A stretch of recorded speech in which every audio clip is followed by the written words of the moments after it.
y vi volar por en medio del cielo a otro ángel que tenía el Evangelio eterno para predicarlo a los moradores de la tierra, a toda nación, tribu, lengua y pueblo.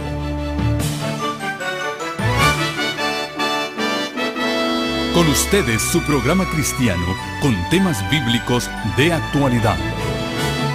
Un programa que trae al mundo la verdad presente.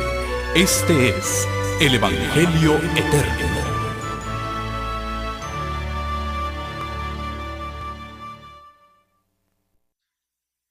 Un feliz sábado para cada uno de ustedes.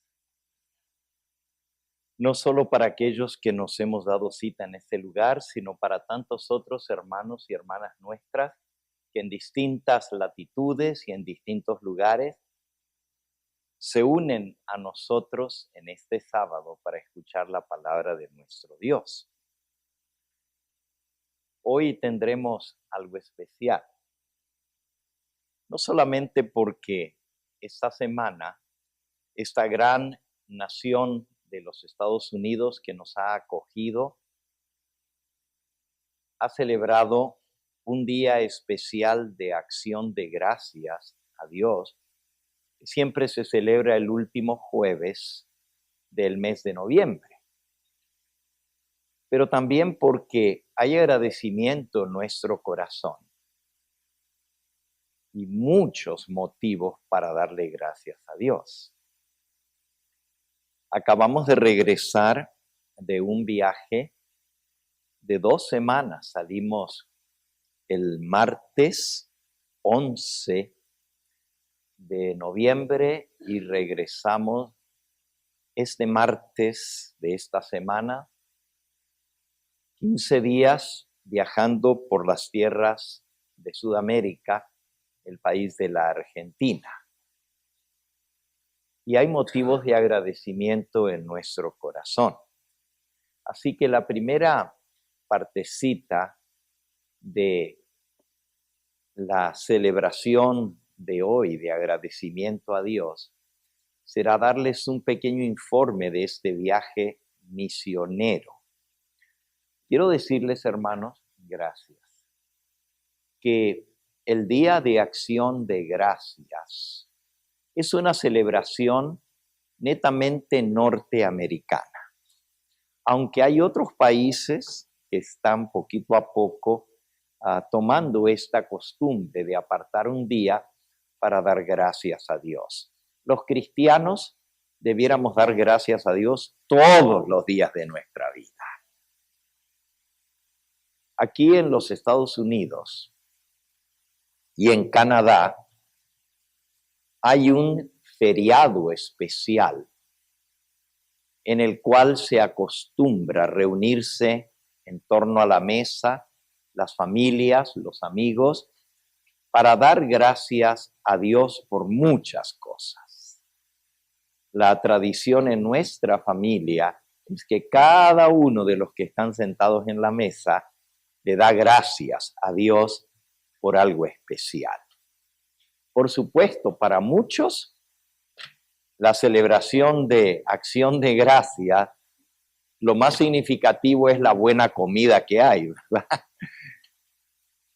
Y ha llegado a ser tradicional el participar de un ave asada, un pavo, pobrecitos los pavos, ¿verdad? Por cierto, el presidente Bush, hace algunos años atrás, fue el primero que inició la costumbre de preservarle la vida al pobre pavo. Siempre una sociedad especial le traía de regalo al presidente de nuestra nación un pavo para ser sacrificado para Thanksgiving. Pero cuando se lo regalaron al presidente Bush padre, más bien al presidente Bush hijo, el niño de él se encariñó del pavo y el pavo lo seguía por toda la Casa Blanca y por los jardines. Y entonces el presidente de esta nación dijo, le vamos a salvar la vida al pavo. No va a ir para la mesa. Y así fue. De ahí en adelante, todos los presidentes de Estados Unidos tienen la celebración de salvar la vida al pavo. Sin embargo, son millones de estos animales, de estas aves, que se sacrifican cada año para esta fiesta de Thanksgiving. Se acompaña a la mesa con puré de papa, con camotes asados, con cranberry sauce, la salsa de cranberry y algunas otras vegetales especiales. Pero ¿de dónde viene esta costumbre de comer turkey, comer pavo para el Día de Acción de Gracias? Bueno, en realidad, el primer día de Acción de Gracias se celebró en el año 1621. Es decir, más de 150 años antes que Estados Unidos llegara a ser nación libre de Inglaterra. Los colonos que habían venido huyendo de Europa a una nueva tierra buscando libertad para adorar a Dios libremente, se establecieron en las costas de los Estados Unidos, en lo que ahora es el estado de Massachusetts y Rhode Island. Vinieron en un barco llamado el Mayflower. Y ese primer invierno fue muy crudo. Murió mucha gente, de todos los que venían en ese barco de colonos, el primer barco de colonos, ya habían venido descubridores, o sea, conquistadores antes. Pero este fue el primer barco que trajo gente a quedarse en América. Y de los que vinieron en ese barco, más de 300 personas, más de la mitad murieron ese invierno. De enfermedades, del frío, no tenían cómo calentarse.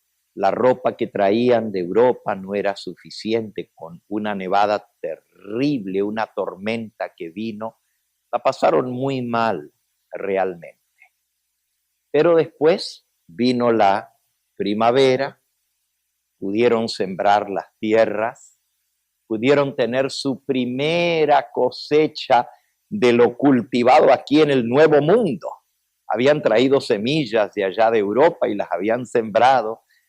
Y cuando recogen toda esa cosecha, todavía no tenían fruta, porque los árboles frutales toman tiempo para crecer. Pero por lo menos los vegetales, las calabazas que habían sembrado y otras cosas maduraron y los recogieron ese primer año.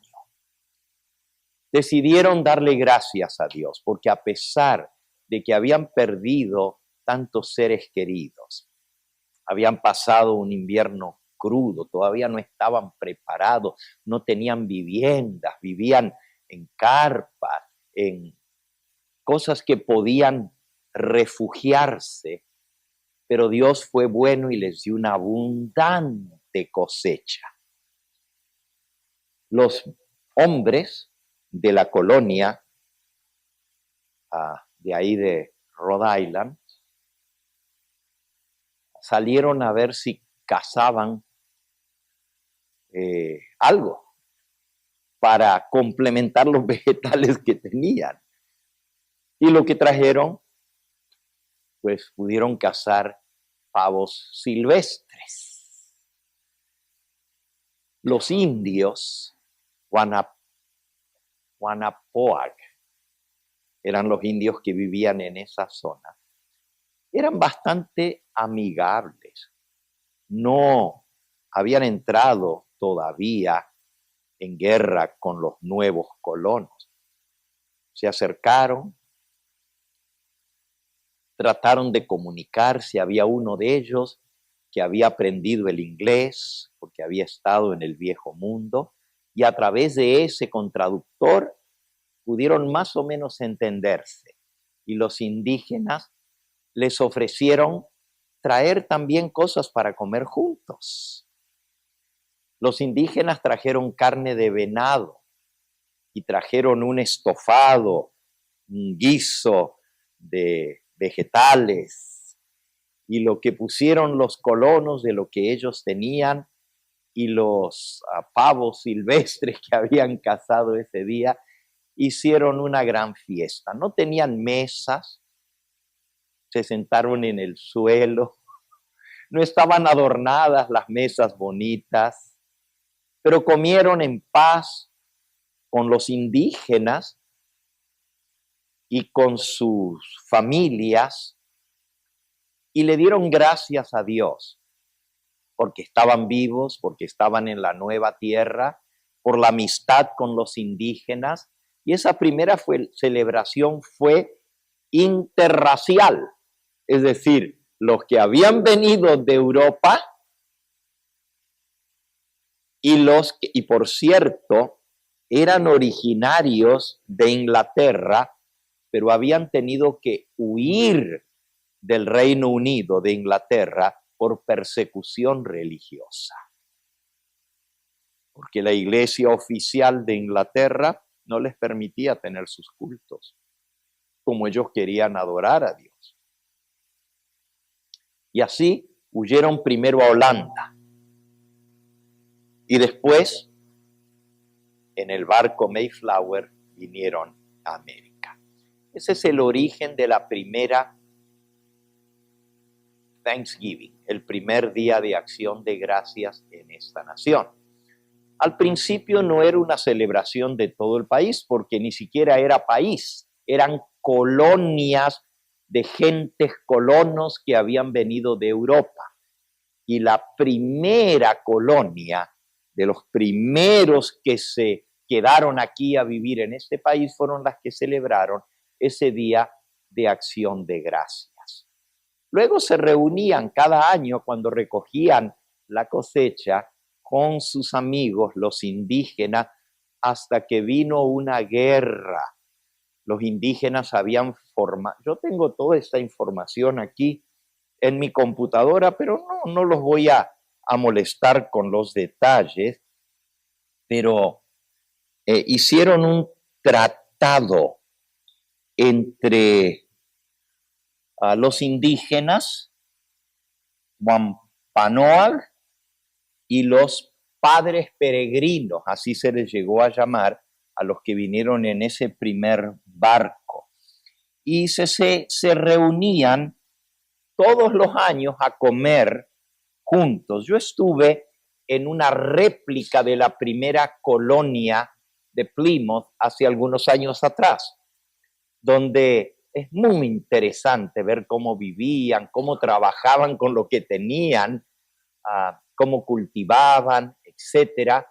Y también los indígenas tienen una representación, y cada día de acción de gracias, cada año, el último jueves de cada noviembre, todavía hasta el día de hoy, se juntan los indígenas y los americanos a tener esa comida juntos.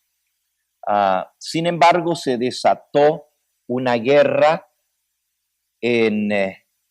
con el rey Felipe de Inglaterra en 1675, que duró casi un año, y murieron muchos colonos en América y también indígenas que pelearon en favor de los colonos. Eso cimentó la amistad entre indígenas y colonos que habían venido de Europa. Años más tarde, por injusticias que se hicieron, no siguió la celebración en forma regular con los indígenas, porque hubo una guerra entre indígenas y entre europeos. y se paró la celebración. Pero unos años después que terminó la guerra y firmaron el tratado entre los indios y los colonos, se reinició otra vez la comida interracial.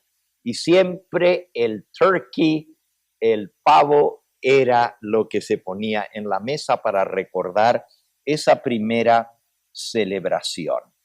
Cuando Estados Unidos se independiza de Inglaterra en 1776 y se vota la Constitución de los Estados Unidos y las primeras enmiendas a la Constitución en 1798, terminando el votar la nueva Constitución, otra vez tienen una celebración dándole gracias a Dios por la nueva nación. Cuando había una sequía y Dios mandaba lluvia, celebraban dándole gracias a Dios. Los que fundaron esta nación del norte eran muy religiosos.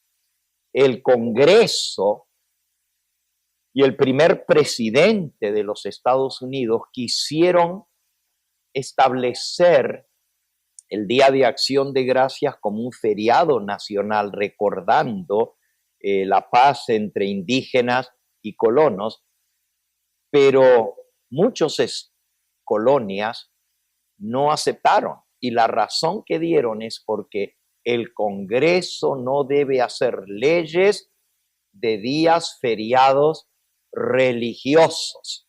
¿Y cuál era el día feriado religioso? No era ni Navidad, ni Semana Santa, ni ninguna de las celebraciones que venían del viejo mundo, sino un día de acción de gracia, agradeciéndole a Dios por estar en nuestra nueva nación. Pero eran tan estrictos los que firmaron la Declaración de Independencia que dijeron que cada estado celebre su Día de Acción de Gracias, pero no tiene el gobierno que establecerlo por ley. Tiene que salir del corazón de las personas que quieren agradecer a Dios. El Congreso no puede dar órdenes para que se agradezca a Dios, porque Dios no acepta ninguna adoración obligatoria. Con el correr de los años, finalmente, una mujer llamada Sarah Josepha Hale comenzó a hacer una propaganda, una campaña para que se acepte el Día de Acción de Gracias a nivel nacional y que se lo declare feriado. Estaba sucediendo la guerra de secesión, es decir, la guerra entre el norte y el sur de los Estados Unidos, que podía terminar en la división de esta gran nación en dos. Y esta mujer, Sarah Josepha Hale, dijo, tenemos que tener un día que promueva la unidad. Y le propuso al presidente de los Estados Unidos, Abraham Lincoln, que se celebrara el día de dar gracias a Dios. Y Lincoln proclamó un día especial de acción de gracias para celebrarlo el último jueves de noviembre de cada año. Y ese primer año que fue oficial se celebró el 26 de noviembre, jueves del año 1863. Pero fue una acción de gracia porque se había firmado la paz y Estados Unidos no se había dividido en dos, sino que al contrario, se habían mantenido unidos y le dieron gracias a Dios porque a pesar de tanto derramamiento de sangre entre sus propios hermanos, finalmente ahora tenían la paz. Pero otra razón de esa celebración ya oficial proclamada por el presidente Lincoln fue que los negros esclavos habían sido independizados. Unos días antes se había proclamado la independencia o la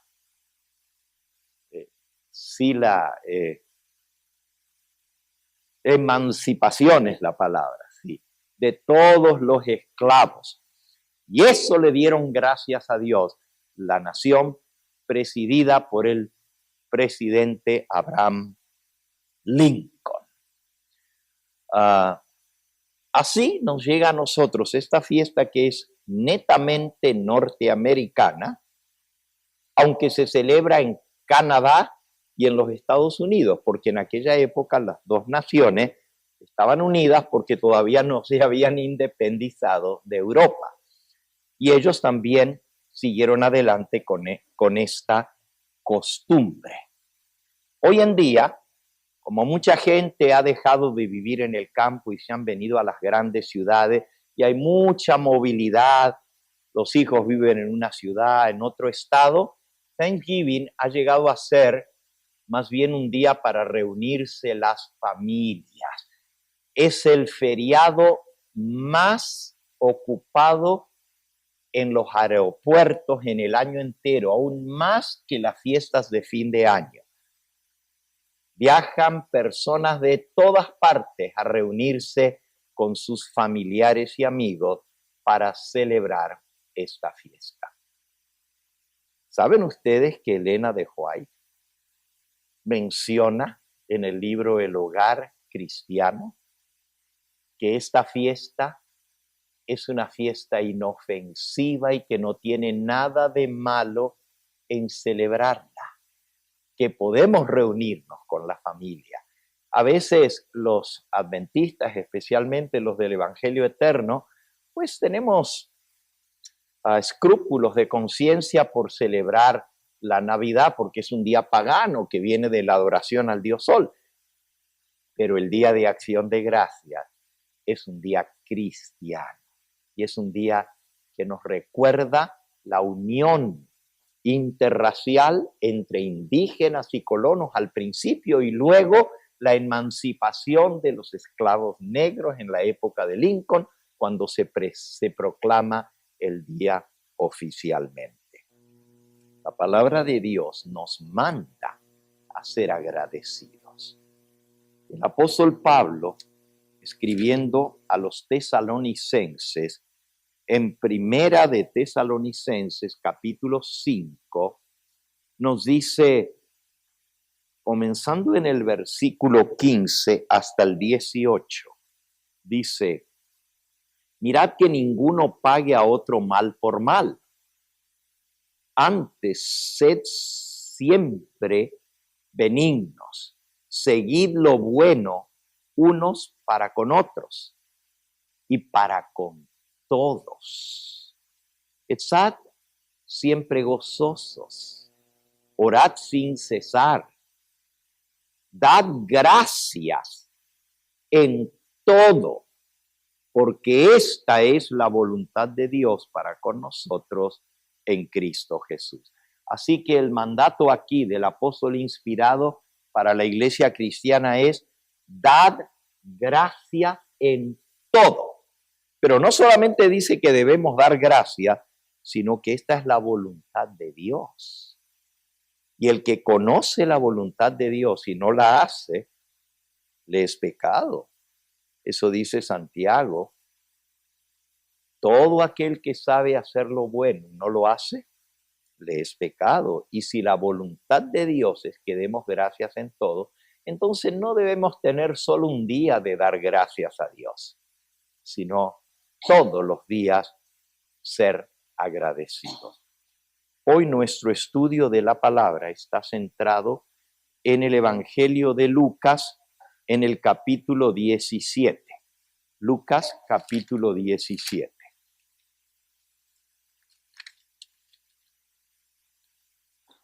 Comenzando en el versículo 11, dice así: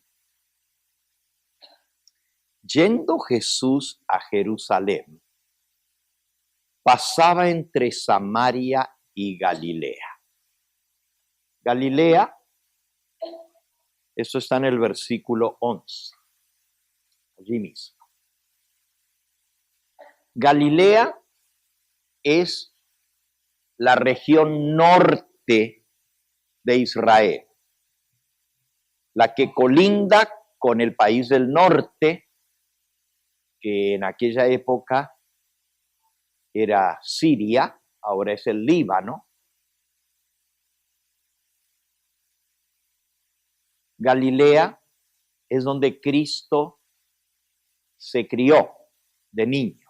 Él nació en Judea, está al sur del país, pero después de regresar de Egipto, fueron a Galilea, una ciudad llamada Nazaret, y allí pasó el Señor Jesucristo casi los primeros 30 años de su vida, 27 años de su vida en Galilea.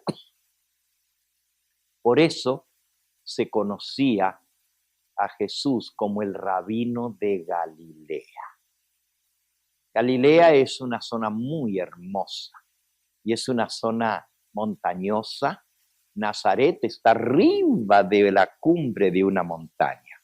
También Caná de Galilea, que es donde Jesús realizó su primer milagro, también está en la cumbre de otra montaña, muy cerca de Nazaret.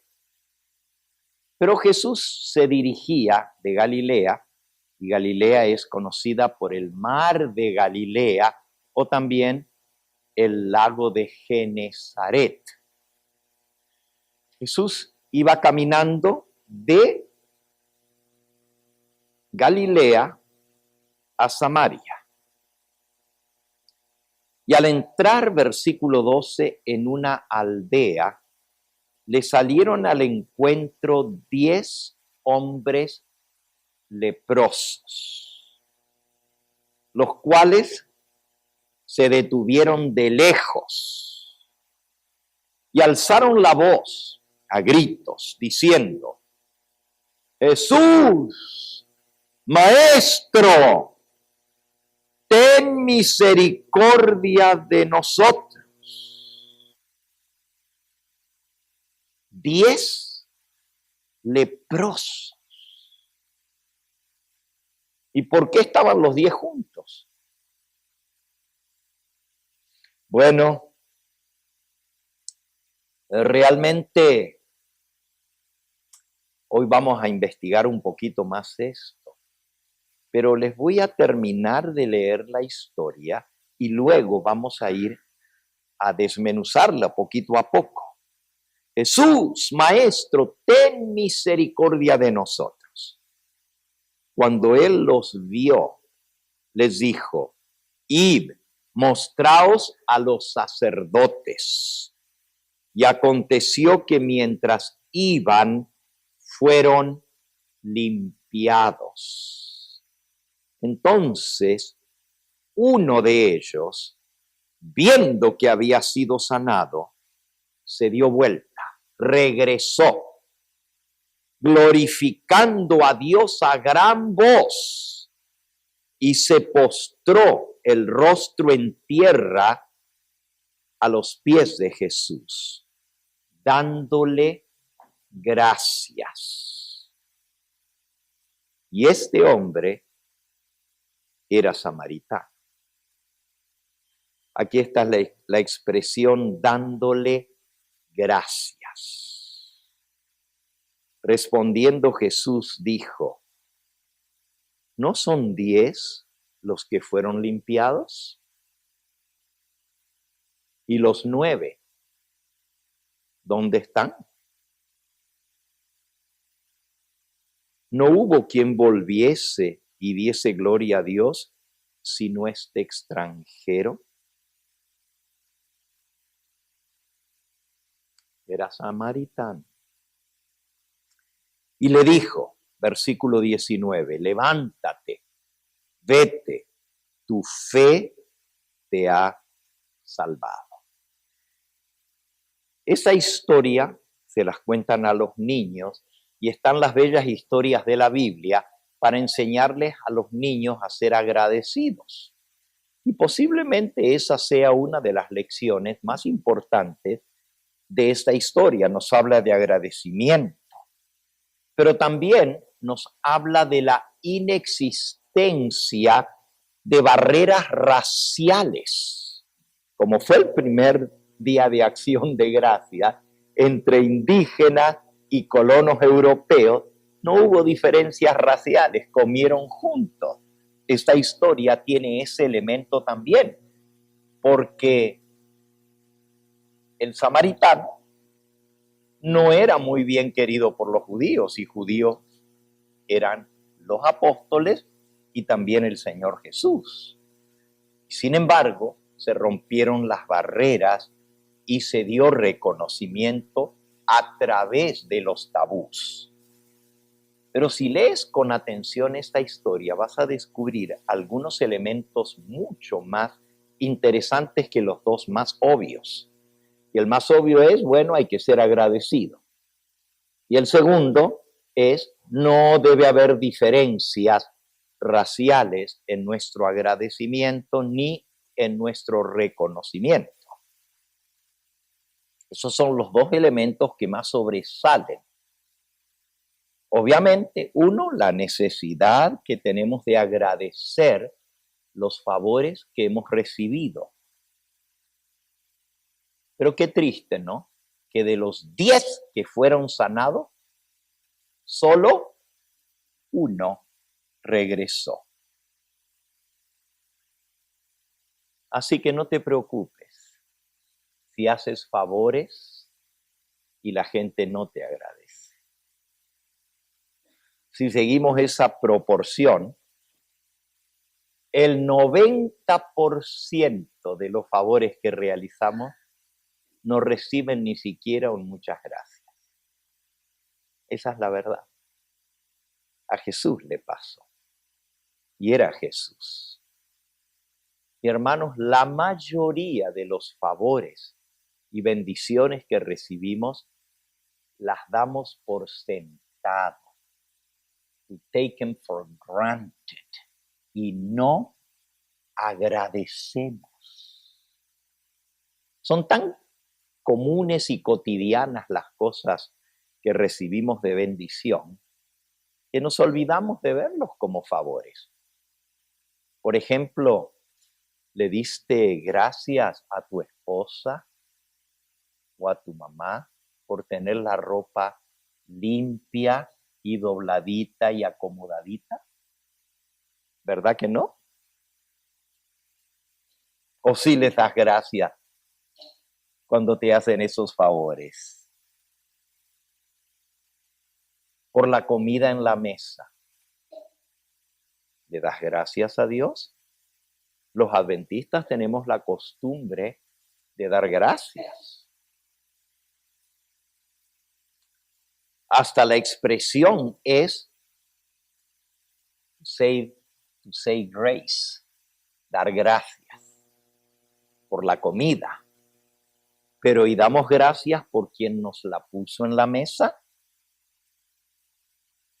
Toallas limpias en el baño, ¿damos gracias?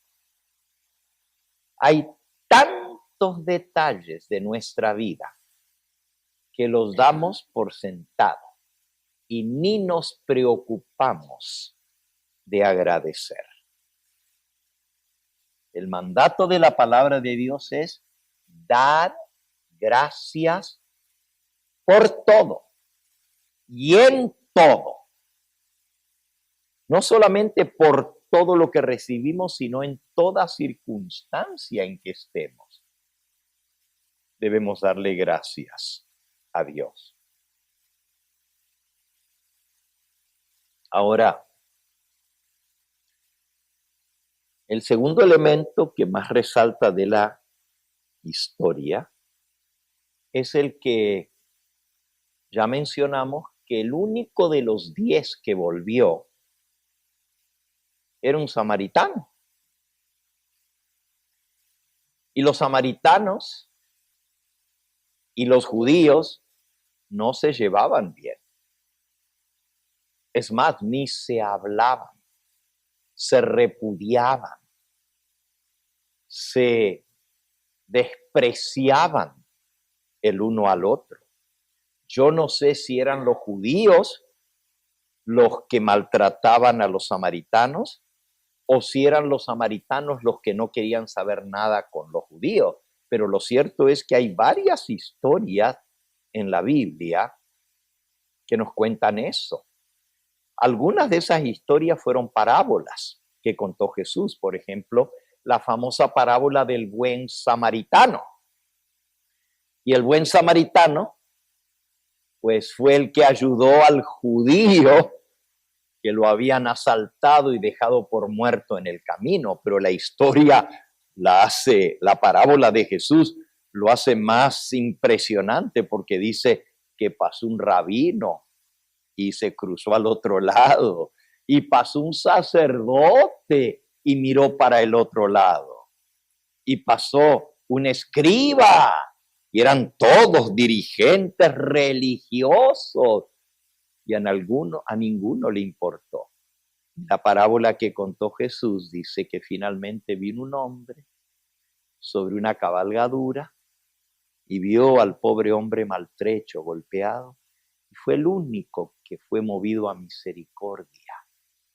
Y lo levantó y lo llevó sobre su cabalgadura y lo llevó a un hospedaje y pagó por adelantado para que lo atendieran allí.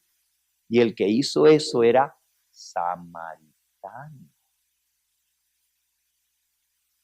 Y se lo hizo a un judío. Otra historia que habla de los samaritanos, bueno, hay muchas en el Nuevo Testamento, porque la tierra de Samaria estaba entre medio de Galilea y Judea. Obligadamente tenían que pasar todo el tiempo por allí, pero no había relaciones entre ellos. En cierta oportunidad Jesús quiso quedarse allí porque les dio la noche. Y los discípulos fueron a buscar comida y no les quisieron vender. Y quisieron conseguir hospedaje y no les dieron hospedaje. No se hablaban entre sí. Lo que estamos leyendo de los 10 leprosos no es una parábola, realmente sucedió. Y eran 10 hombres. Ahora, ¿por qué estaban los 10 hombres juntos? Ustedes saben la respuesta. La lepra era una enfermedad terrible. Era algo así como hoy en día decir AIDS o no, el cáncer no es tan terrible. La lepra era horrenda, no solamente por los efectos físicos que tenía sobre el cuerpo del que estaba enfermo, pero los efectos sociales y aún espirituales de esa enfermedad. Si volvemos a la historia y dejen abiertas sus Biblias allí en Lucas capítulo 19, porque vamos a estar haciendo, capítulo 17, vamos a estar haciendo referencia a algunas de las declaraciones de esta historia. Dice que Jesús les dijo,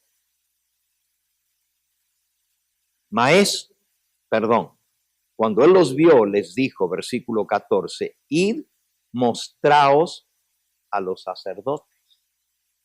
Ahora estos hombres venían gritando desde lejos. La ley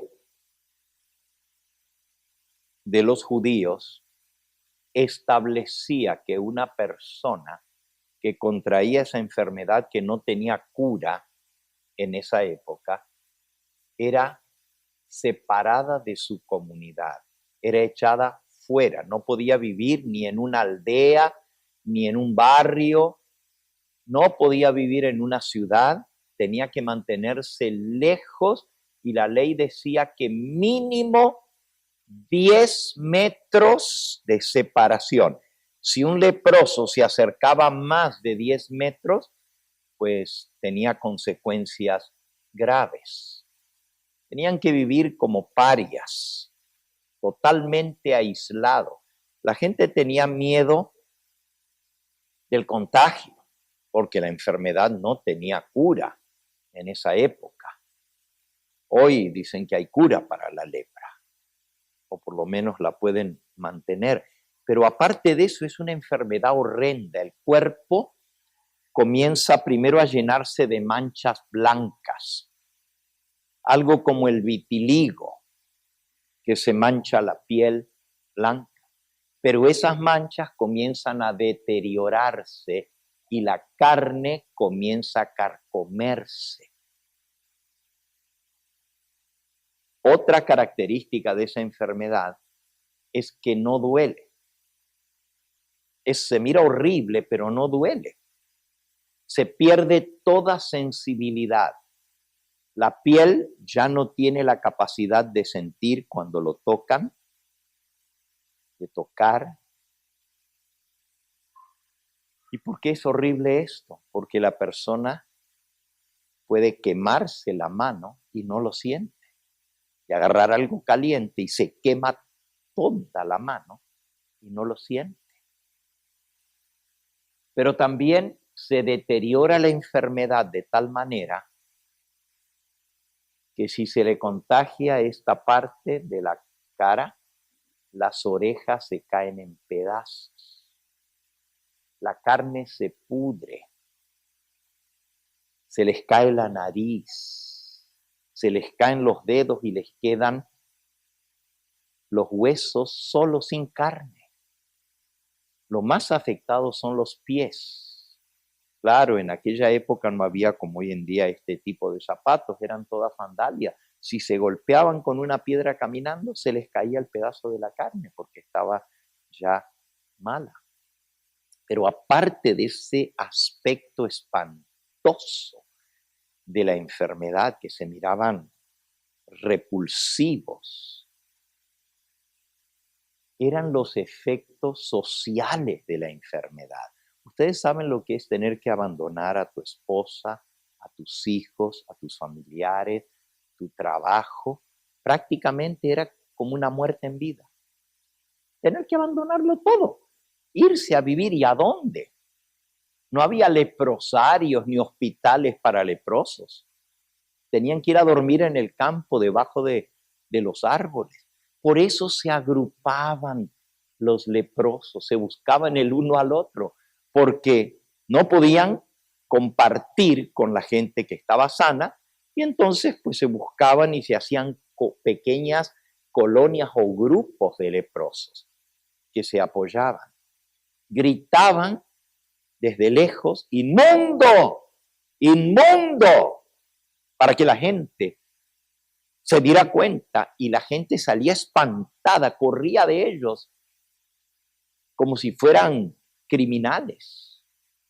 No querían ni acercarse a los leprosos. Era algo horrible. Realmente en esa época ser un leproso era mejor morir que seguir viviendo siendo leproso, y sobre todo porque no había cura de esa enfermedad. Jesús los escucha gritar, inmundo, inmundo, pero también le dicen, Maestro Jesús, y lo llaman por nombre. ¿Cómo sabían estos hombres? Se dice que eran todos hombres, no había ninguna mujer entre ellos. ¿Cómo sabían ellos el nombre de Jesús? Porque lo llamaron por nombre. Jesús, Maestro, ten misericordia de nosotros. ¿Notaron ustedes que no le piden que lo sane? Se creía que ni Jesús podía sanar la lepra. En toda la historia de la nación de Israel, solo había habido 2 personas en toda la historia que se habían sanado de la lepra. Una había sido María, la hermana de Moisés y de Aarón. Pero la lepra que ella recibió fue un castigo por haber murmurado contra Moisés. Y Dios permitió que le viniera esa terrible enfermedad. Pero luego Moisés y Aarón oraron a Dios y Dios lo sanó, la sanó. El otro se llamaba Amán. Y Amán, por instrucciones del profeta Eliseo, se zambulló 7 veces en el río Jordán y en la 7ª vez salió sano. Los únicos 2 casos de lepra sanada. Entonces, ¿por qué Jesús los manda a que se presenten al sacerdote? Estas personas ni siquiera están pidiendo ser sanados, solamente dicen: Jesús, Maestro, ten misericordia de nosotros. Cualquiera diría, bueno, le están pidiendo que lo sane, pero la verdad es que la gente, los leprosos, se acostumbraba a decir esa palabra: piri, piri, misericordia, misericordia, para que les dieran comida. No tenían terreno donde cultivarse ellos. Estaban a merced de la misericordia de la gente, y la gente ni siquiera les daba el plato de comida en la mano. Se lo dejaban arriba de una piedra en algún lugar porque no se podían acercar a ellos. Así que estos hombres gritaban: piedad, misericordia. No le pidieron ni siquiera a Jesús que lo sanara. Pero Jesús les dice: vayan y preséntense a los sacerdotes. ¿Por qué los manda al templo? Bueno, en primer lugar, los sacerdotes vivían en colonias cerca del templo. Betania era una colonia de puros sacerdotes, donde Jesús resucitó a Lázaro. Pero había muchas otras colonias de sacerdotes donde había una sinagoga. Y él les dice: vayan y preséntense a los sacerdotes. Podría entrar a explicarles todo el proceso que había cuando se presentaban ante un sacerdote. Según la ley de Moisés, especialmente descrita en el capítulo 13 y 14 de Levítico, especifica todo el proceso de lo que significaba presentarse al sacerdote. El sacerdote era el que determinaba si estaban o no contagiados de lepra. A veces había otras infecciones cutáneas graves que se parecían a la lepra. Pero toda enfermedad de la piel era considerada impura y tenían que vivir fuera del campamento cuando estaban en el desierto o fuera de la ciudad, aislados de sus familias. La declaración de limpieza ponía fin a este ostracismo. Otra cosa que al presentarse al sacerdote y él los declaraba limpios, eran que recibían la restauración de derechos civiles y familiares. La persona recuperaba todos sus derechos civiles y podía reunirse con sus parientes y amigos. Pero también, y la más importante, era la restauración del privilegio a ir a adorar a Dios en el templo. Imagínense un leproso de por sí enfermo, cuando pecaba, no podía ir a ofrecer un sacrificio por su pecado al templo. Tenía que cargar con su pecado para siempre. Era terrible. Llegó a considerarse la lepra como una maldición de Dios, que Dios no les importaba de los leprosos, porque ni siquiera podían venir a conseguir el perdón. La limpieza era la vida espiritual del israelita, era esencial, y si no estaban limpios de lepra, no tenían ni siquiera derecho de adorar a Dios ni de recibir el perdón.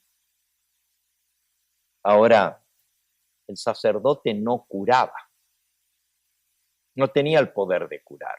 Hay todo un ritual explicado en Levíticos 13 y 14 que incluía sacrificios de animales, incluía 2 palomitas, una se sacrificaba y la otra se soltaba libre. La que se sacrificaba era para el pecado y la otra libre era que la persona quedaba libre de la enfermedad y del flagelo que significaba la lepra. Pero el sacerdote no tenía el poder de curar. Solo lo examinaba y dictaminaba si la curación, que siempre se consideraba un acto de misericordia divina, había tenido lugar. Así que ir a presentarse al sacerdote era el paso formal y público que validaba la sanidad de una persona y le permitía volver a vivir una vida normal, completa, en comunión con su pueblo y con su fe.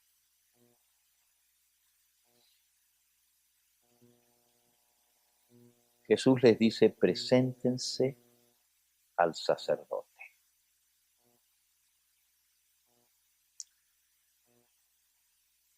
El desprecio hacia los leprosos se debía no simplemente al miedo de contraer la enfermedad, de contagiarse, sino también a lo horrible que se miraban cuando se les caía el cachete, les quedaba agujereado aquí, no podían masticar, comían y se les salía la comida por un lado, o se les caía la nariz, o la carne de las manos. Pero la lepra hacía una persona ritualmente impura. Tocar a un leproso era peor que tocar a un muerto. Y en la Biblia dice que el que tocaba a un muerto quedaba inmundo hasta la noche, pero el que entraba en contacto con un leproso 7 días quedaba inmundo. ¿Se imaginan? Era horrible. En cierto sentido, la lepra era una señal de la desaprobación de Dios, de la maldición de Dios. Siglos después, la ley judía llegó a prescribir que se los dejaba entrar en la sinagoga, porque era terrible. Pero tenían que ser los primeros en llegar, sentarse adelante de todo, no voltearse a mirar atrás, y eran los últimos en seguir cuando ya la gente se había ido. Eso fue siglos después de Cristo. Tenían que permanecer en un compartimiento especial. Les ponían algo así como si fuera un vidrio que los separaba del resto de la congregación. Y dentro de la sinagoga era una distancia de 4 codos, es decir, 6 pies, 2 metros, pero afuera eran 10 metros. Para los rabinos, curar a un leproso era tan imposible como resucitar a alguien de entre los muertos. Jesús les dijo, preséntense al sacerdote. Nunca les dijo que los iba a curar. Nunca les dijo, ¿quieren ser sanos? Como otras veces él preguntaba. Simplemente les dijo, vayan, preséntense al sacerdote. Ahora,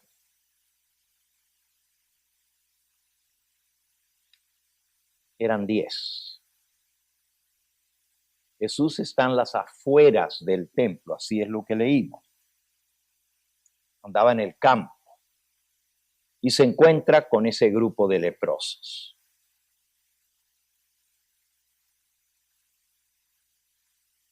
Jesús escucha el pedido de ellos. Ten piedad de nosotros. Cuando Jesús y sus discípulos se acercan, los leprosos lo reconocen de inmediato y gritan su nombre. Jesús, lo llaman por nombre. Y también le llaman maestro. Los leprosos piden piedad, un grito familiar que se han estado profiriendo desde que les diagnosticaron la lepra y los expulsaron del pueblo.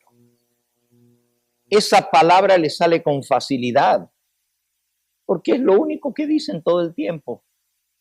Piri, piri, piri, piedad, piedad.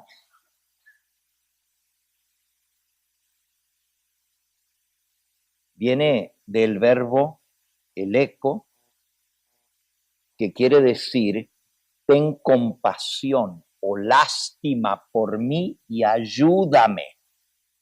Eso es lo que quiere decir eleo, en griego. No piden sanación, sino piedad. Por lo que Jesús y sus discípulos les pudieran dar ropa, un lugar donde vivir, lo que él decidiera ofrecerles, o dinero. Conocían de Jesús la reputación de que él era compasivo. Pero ¿realmente piden y esperan sanación?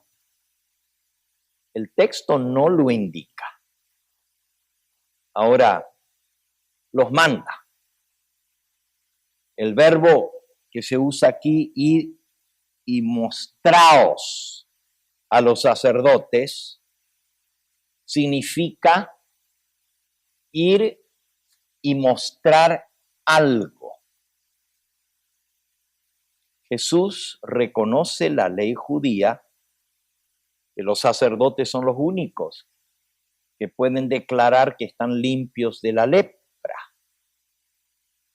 y que pueden restaurar a esa persona a la sociedad.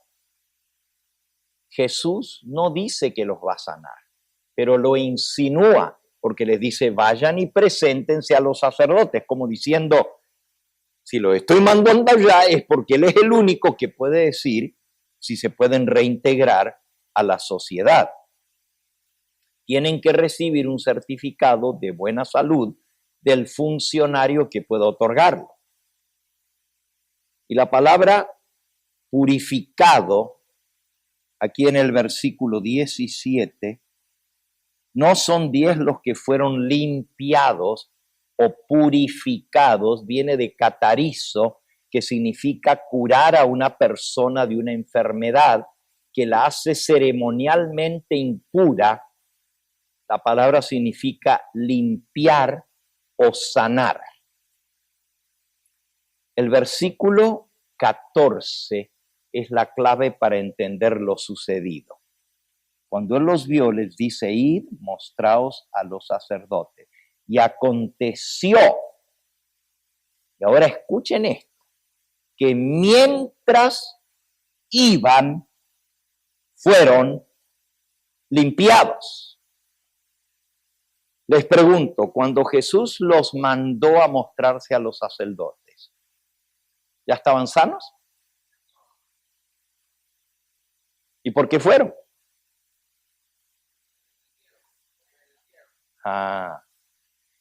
Aquí la forma verbal que está traducida mientras iban, fueron purificados. Eso está, bueno, no les voy a explicar el griego aquí, pero significa que es una acción continua en el momento en que están caminando.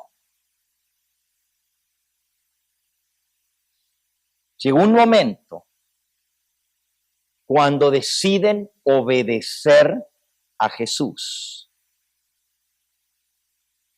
Pero la sanidad no fue en ese minuto.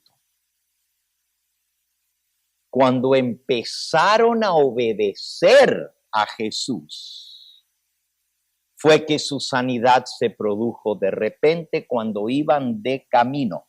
Si no hubiesen creído en Jesús y si hubieran reído de su mandato ilógico, jamás hubieran sido sanados. ¿Cómo le va a decir preséntense al sacerdote si están todos llenos de lepra? Pero obedecieron la palabra del Señor Jesús. Creyeron, es decir, tuvieron fe en su palabra y como resultado recibieron la sanidad. ¿Saben, hermanos? Nosotros hablamos mucho de la fe y de creer, pero en la Biblia la fe se demuestra por las obras. No hay tal cosa como una fe abstracta. Ay, yo tengo fe, yo creo.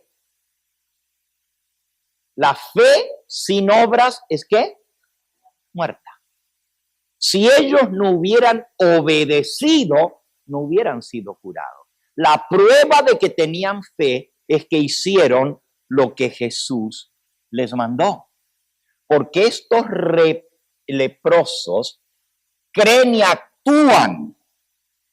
La fe, hermanos, se manifiesta no en lo que creemos, no en lo que asentimos, sino en lo que hacemos. No hay tal cosa como fe si no va acompañada de la acción de la fe, que es la obediencia. ¿Escucharon eso? La fe tiene que ir acompañada no solo de una aceptación aquí, sino de hacer algo. Y la fe se manifiesta en lo que hacemos. Porque ellos creen, comienzan a obedecer y van al pueblo donde viven los sacerdotes. ¿Cómo sucedió? ¿Cómo descubrieron que estaban sanos? ¿Se los dijo el sacerdote? Ahí dice que cuando iban fueron limpiados, pero no nos dice cómo. Quizás uno de los compañeros de los 10 mira al otro y le dice, oye, mírate. Y se mira la mano, que estaba toda destrozada, y la ve sanita. Y el otro le dice al otro, tu rostro está limpio. La piel de tus manos es suave y tu cara se mira diferente. ¿Dónde está tu lepra? Y todos comienzan a examinarse el uno al otro. Y efectivamente todavía no han llegado al sacerdote. Pero ya se dan cuenta que están curados. Menuda celebración se desata mientras continúan hacia la aldea de los sacerdotes. Comienzan a saltar de contentos, ya no caminan, ahora van corriendo. ¿Quién sabe cuántos años hace que no se veían con su familia, que no podían abrazar a sus hijos, que no podían estar en un pueblo, que no podían ir ni siquiera a comprar un pedazo de pan?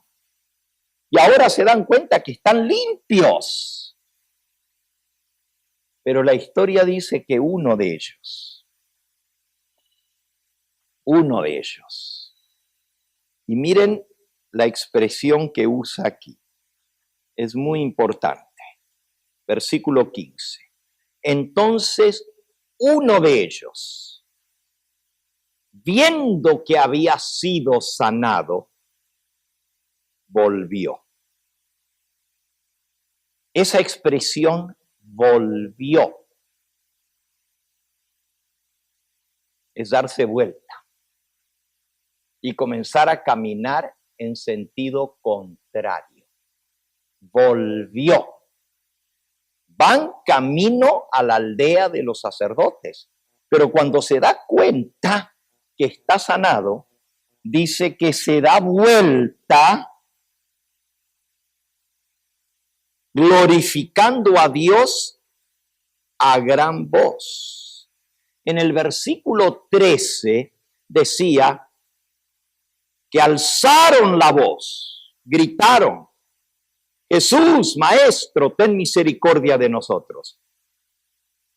Pero esta vez alzó la voz para dar gracias. Fíjense qué diferente.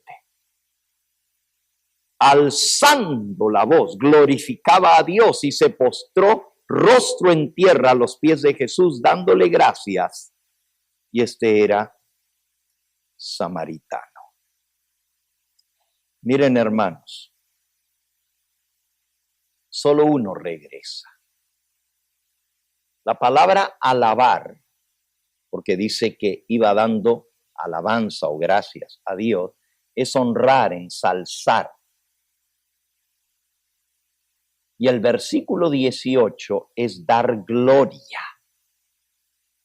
honor, como realce o reconocimiento de estatus o desempeño, fama, renombre, honor, prestigio. Ahora, los leprosos clamaron a gritos pidiendo misericordia, pero este leproso ofreció en voz alta el agradecimiento y la alabanza. Ojalá nuestra acción de gracia fuera tan fuerte como nuestras súplicas. Para pedir, somos buenos. Hasta gritos, hasta con lágrimas y lloros, gimiendo. Cuando nos encontramos en el problema, somos buenos para suplicar. Ojalá nuestra gratitud fuera así, como cuando nos sentimos en necesidad.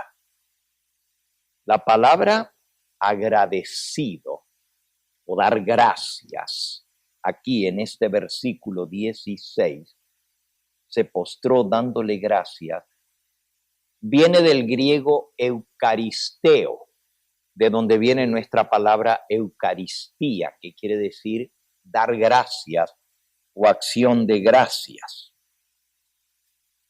Expresar, dice el diccionario, aprecio por beneficios o bendiciones. Dar gracias, expresar agradecimiento, devolver agradecimiento. Ahora, un agradecido se siente obligado a agradecer. Observen la respuesta del leproso agradecido. Se arroja a los pies de Jesús en señal de absoluta humildad. Sin duda, abraza a Jesús en los pies y Jesús no se aparta de él como si tuviera piojos. Jesús recibe su agradecimiento con gracia. El leproso hace dos cosas. Glorifica a Dios y da gracias a Jesús. Eso es parte del agradecimiento. Cada vez que damos gracias, no es solamente a la persona, debemos darle gracias a quién. A Dios, las dos cosas. El hombre glorifica a Dios y da gracias a Jesús. Quizás el hombre no sabía que Jesús era el Mesías, el Hijo de Dios, pero sin duda alguna reconoce a Jesús como el instrumento usado por Dios para su sanación. Ahora, nuestro sermón lleva por título ¿Y los 9? ¿Dónde están? Hasta ahora hemos hablado del samaritano agradecido. Pero vean, por favor, parece que Jesús hasta se molestó o se enojó. No sé si decir que Jesús estaba enojado, pero por lo menos estaba molesto porque dice, ¿no son 10 los que fueron limpiados? ¿Y los 9? ¿Dónde están? No hubo quien volviese y diese gloria a Dios sino este extranjero. Por favor, noten que otra vez usa el verbo volverse. Volverse. No es fácil. reconocer que uno está yendo en camino equivocado y reconocerlo. No es fácil reconocer los errores. Y el sanamiento del leproso nos enseña que es un camino de doble vía. Jesús lo sana, pero él le agradece. El hombre está yendo en obediencia al mandato de Jesús a presentarse, pero allí se acuerda en el camino cuando se da cuenta que está sano, de que antes que conseguir la confirmación de algo tan grande que significaba el cambio completo en su vida, hay un deber que hacer. Y ese deber es glorificar a Dios y dar gracias al que lo sanó. ¿Hacemos eso nosotros? ¿Y los 9? ¿Dónde están?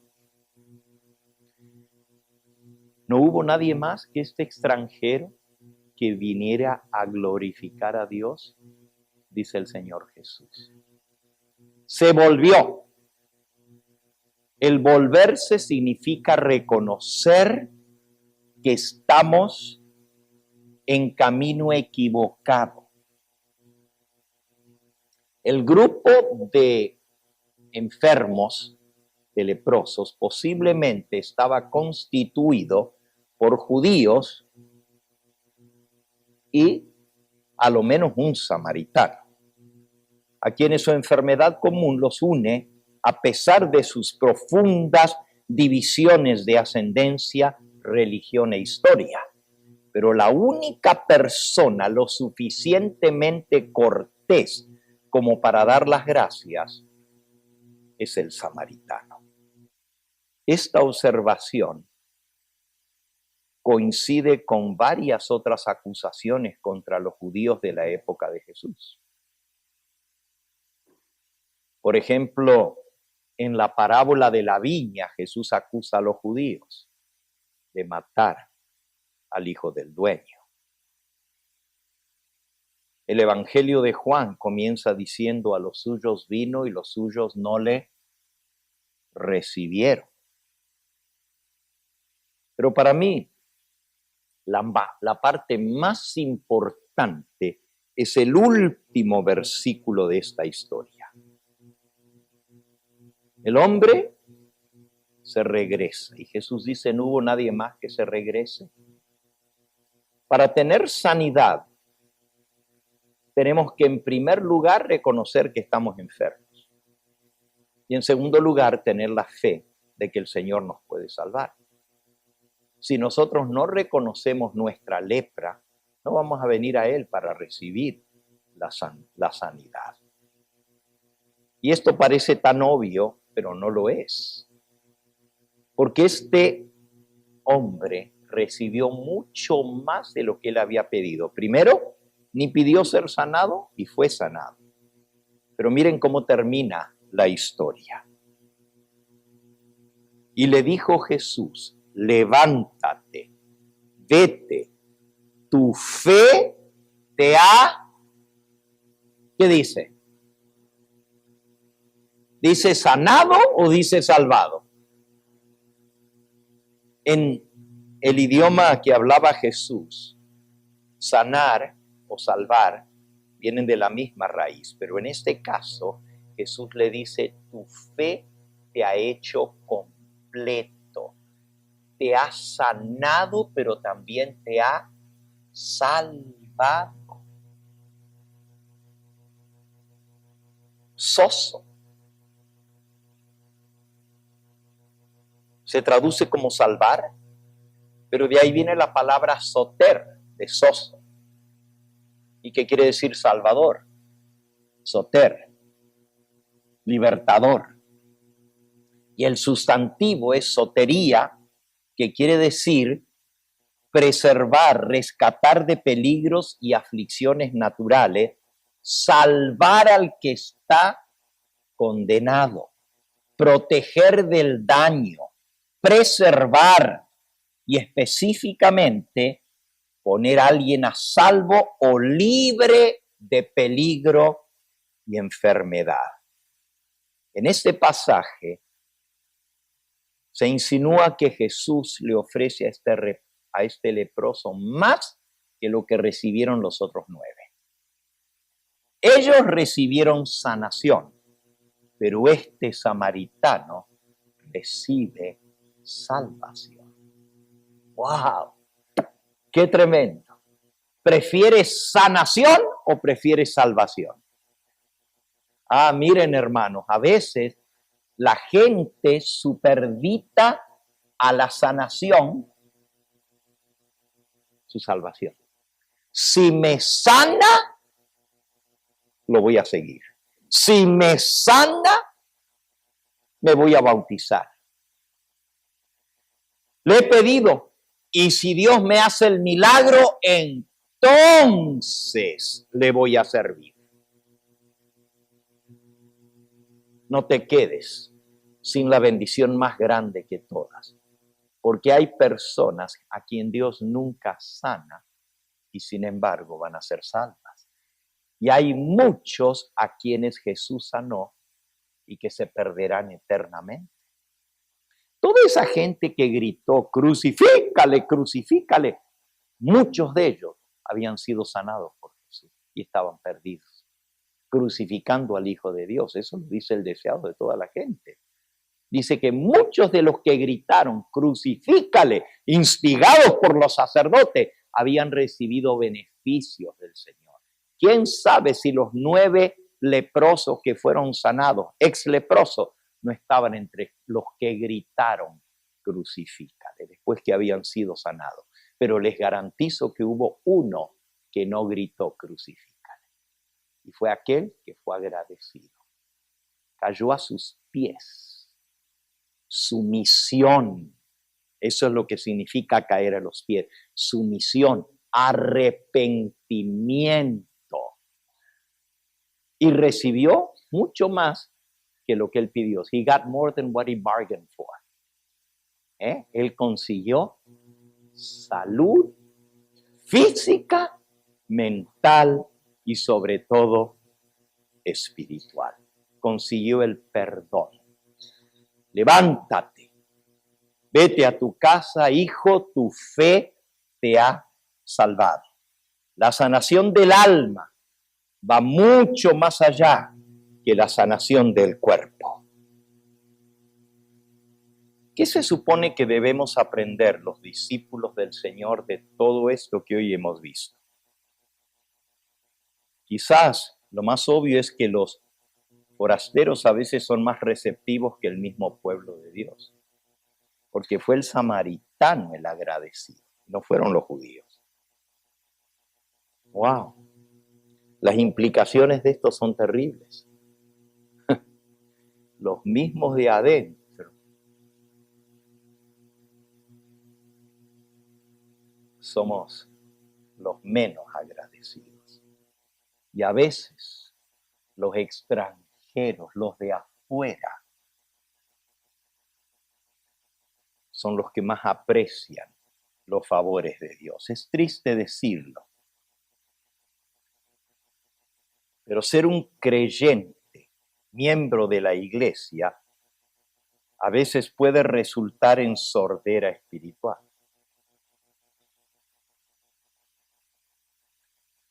Ponte a pensar por un momento algunos de los miembros más antiguos de tu propia iglesia. ¿Son realmente los más maduros o los más profundos espiritualmente hablando? ¿O son los nuevitos los que tienen más fervor? Nos equivocamos si asumimos que los cristianos son los únicos que tienen agudeza espiritual.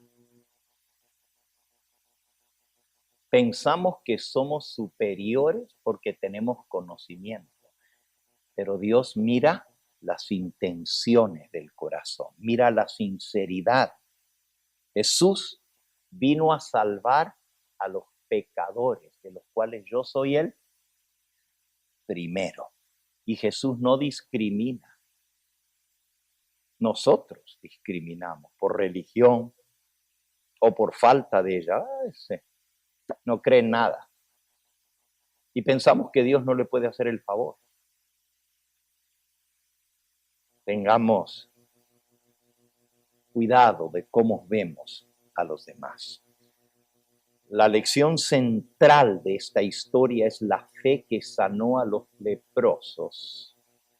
Se produjo al actuar y al poner en práctica las palabras del Señor Jesús.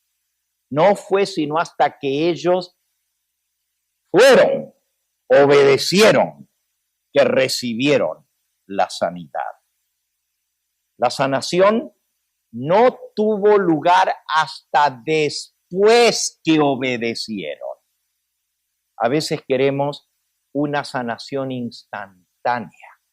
A veces oramos por los enfermos, los ungimos con aceite y la persona está esperando que en ese momento va a venir un sacudón, le va a entrar un calor en el cuerpo y se va a levantar sano. Pero Dios siempre quiere ver la obediencia. No es que no lo sane,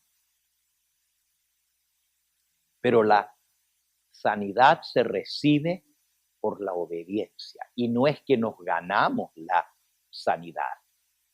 La sanidad viene como resultado de la fe actuando en obediencia. Quiera Dios ayudarnos esto. Cuando oremos por un enfermo, ustedes, los médicos misioneros que trabajan en favor de los enfermos, enséñenles que Dios espera de ellos obediencia, que si nos hemos enfermado, en la mayor parte de las veces es resultado de nuestras propias decisiones equivocadas, de nuestro estilo de vida malo. ¿Y para qué Dios los va a sanar si van a seguir haciendo lo mismo que hicieron todo el tiempo y lo que los llevó a enfermarse? ¿Tú quieres que Dios te sane? Obedece. Pero no va a suceder la sanidad hasta que no estés obedeciendo. La sanidad viene después de la obediencia y no antes. Esto está duro porque queremos el milagro sin la obediencia. Y repito, no es la obediencia lo que gana el favor de Dios ni lo que hace posible. Pero Jesús se lo dijo a este hombre: levántate, vete, tu fe te ha salvado, tu fe te ha sanado.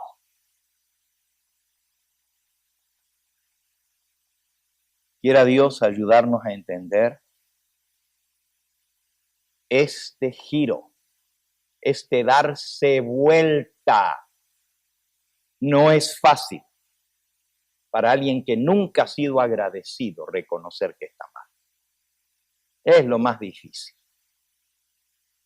Pero si te das cuenta que vas en camino equivocado, aunque vayas al sacerdote, vas mal. Aunque vayas en dirección a presentarte ante el hombre de Dios, estás mal si no le diste gloria a Dios y si no le diste gracia a quien te sanó. Eso es lo que nos enseña esta historia. Podemos entender que Dios espera agradecimiento.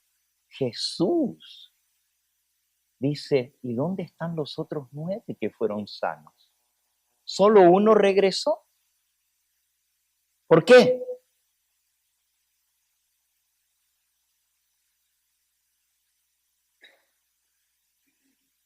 Que Dios nos ayude a entender que Dios espera que seamos agradecidos.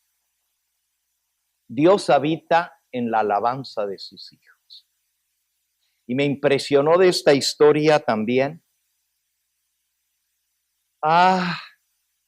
de que a gritos pedían ayuda, pero uno solo levantó la voz a todo pulmón para alabar a Dios cuando fue sanado. Uno solo. Todos los demás siguieron camino. Debemos enseñarnos a ser agradecidos.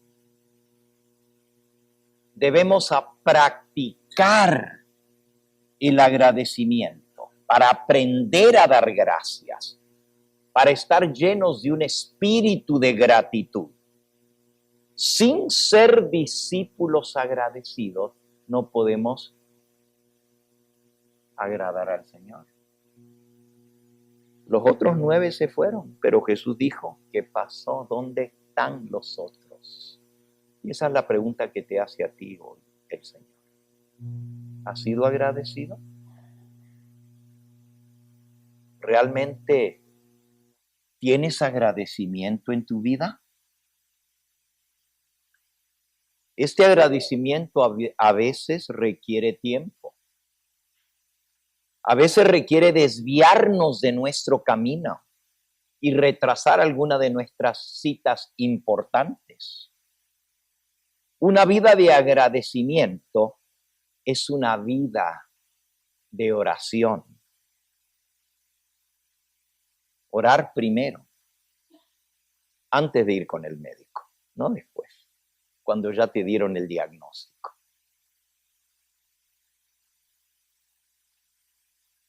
Orar primero, antes de las cosas que tenemos que hacer, que son urgentes. Orar primero, antes de sumergirnos en nuestras actividades cotidianas. Oración primero, acción de gracias primero. Y finalmente, la gratitud es un componente importante de nuestra salvación. Les pregunto, ¿sanaron los 10, sí o no? ¿Se salvaron todos? En el sentido de que todos fueron rescatados de su enfermedad, sí, pero no en el sentido de reconocer la presencia de Dios, de venir agradecidos, acercarse a Dios y a caer a sus pies en adoración y dependencia. Los 9 fueron salvados físicamente, pero no espiritualmente. Y los otros 9, dijo Jesús, ¿dónde están? La sanidad que no lleva a una persona a Jesús es incompleta. Está atrofiada. No importa cuán sanito esté, si eso no lo lleva a acercarse a Dios después de haber estado enfermo, está mal. ¿Ustedes saben cuánta gente se muere y que Dios te sane y no darle gracias? La sanidad que no lleva a una persona a Jesús es incompleta, está atrofiada. Un ministerio de sanidad no puede ir sin ir de la mano de un ministerio de salvación. Escuchen, médicos misioneros, no es solo ir a hacer los tratamientos y recibir el pago por lo que hicimos, sino guiamos a esa persona a los pies de Jesús para darle gloria a Dios por su sanidad y poner su confianza en Él. Nuestro trabajo es infructuoso. Es la totalidad de la sanidad lo que el cielo desea.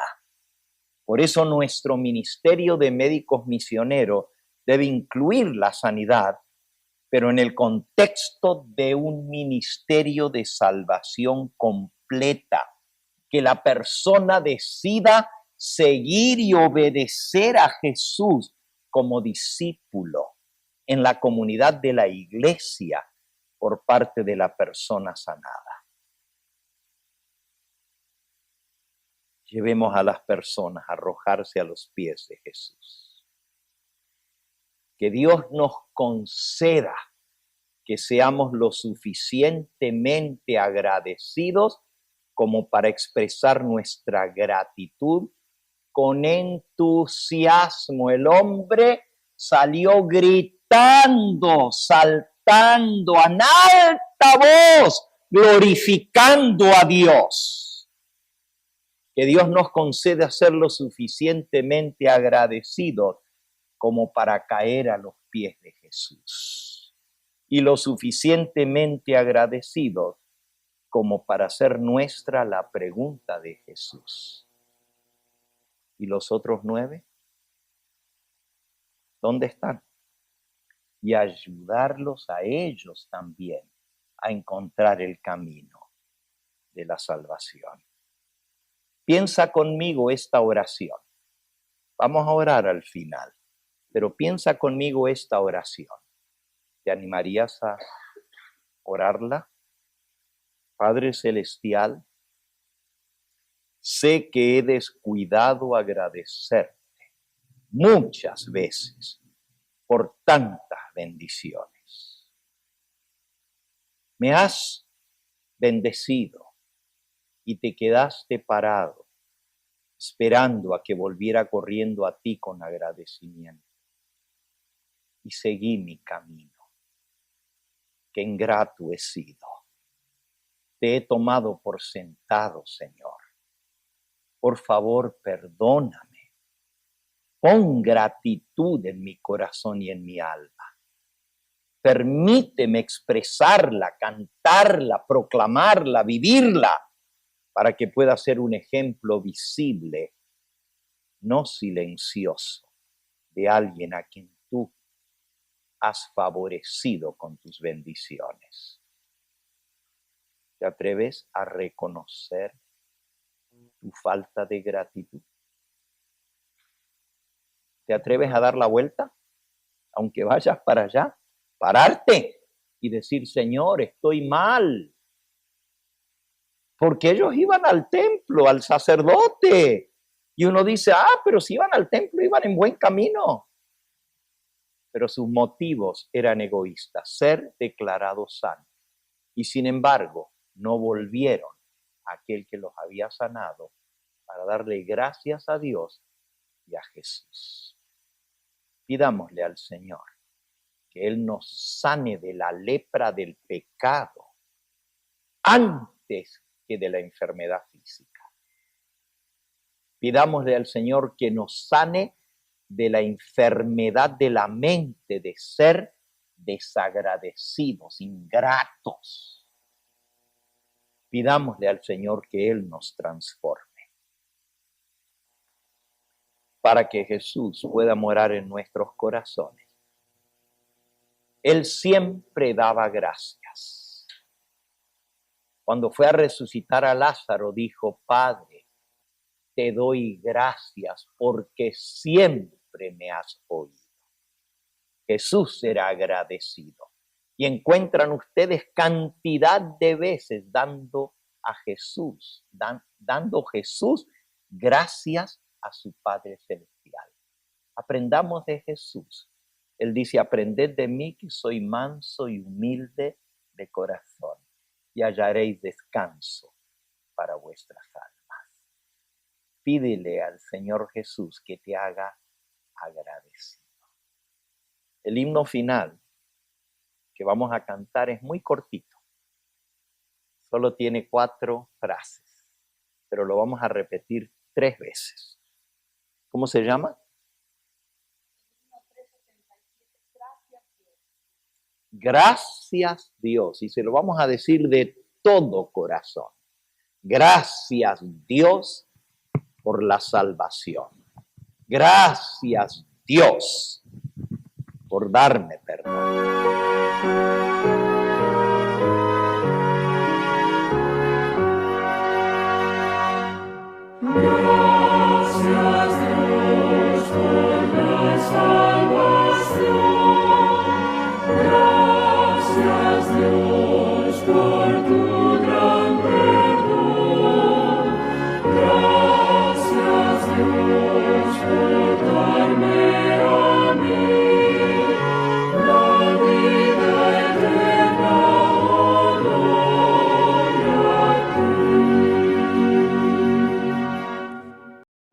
Si hay algo que llena el corazón de Jesús de gozo y alegría, es que vengamos arrepentidos a Él. Él mirará el fruto de la aflicción de su alma y quedará satisfecho.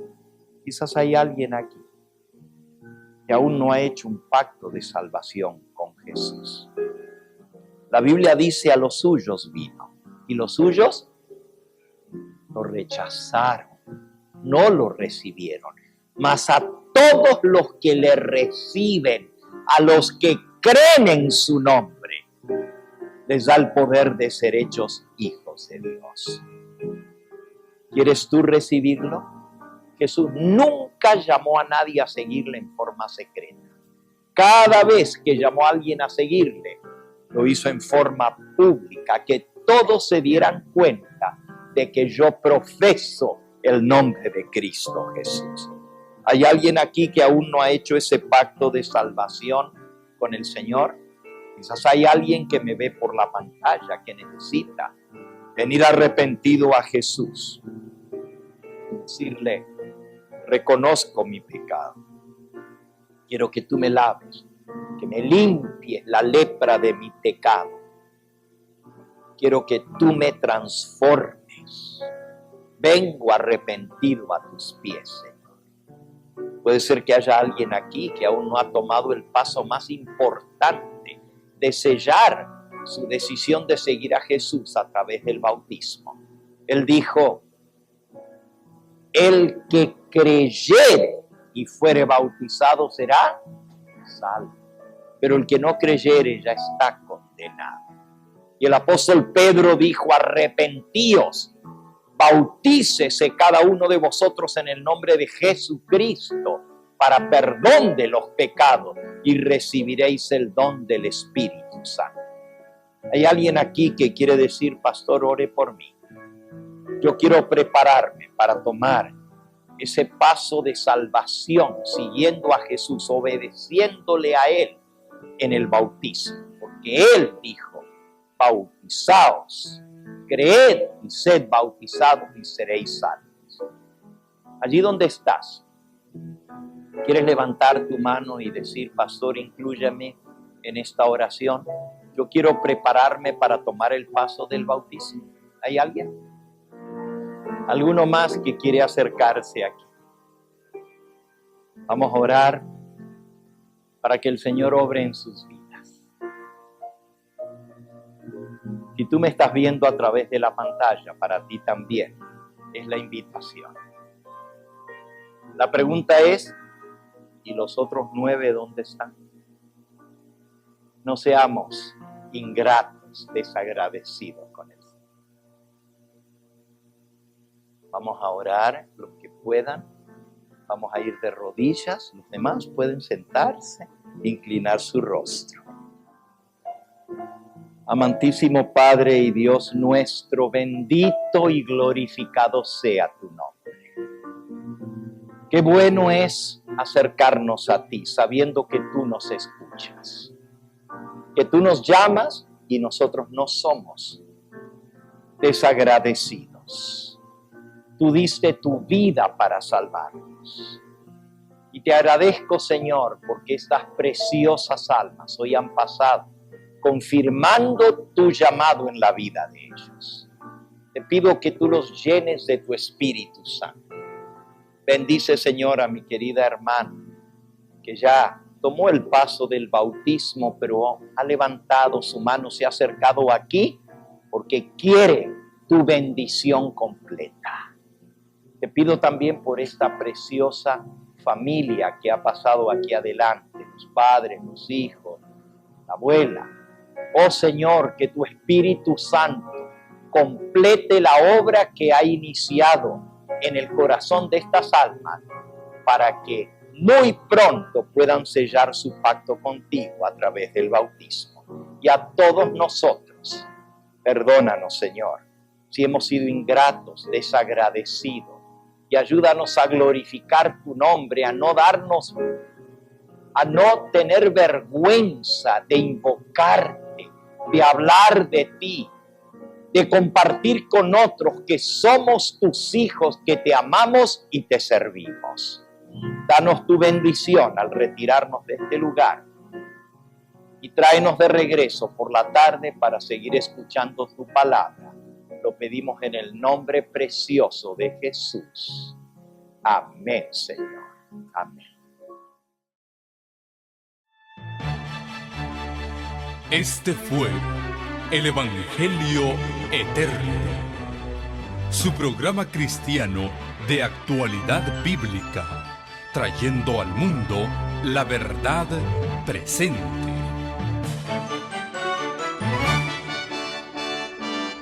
Y vi volar por en medio del cielo a otro ángel que tenía el Evangelio Eterno, para predicarlo a los moradores de la tierra, a toda nación, tribu, lengua y pueblo.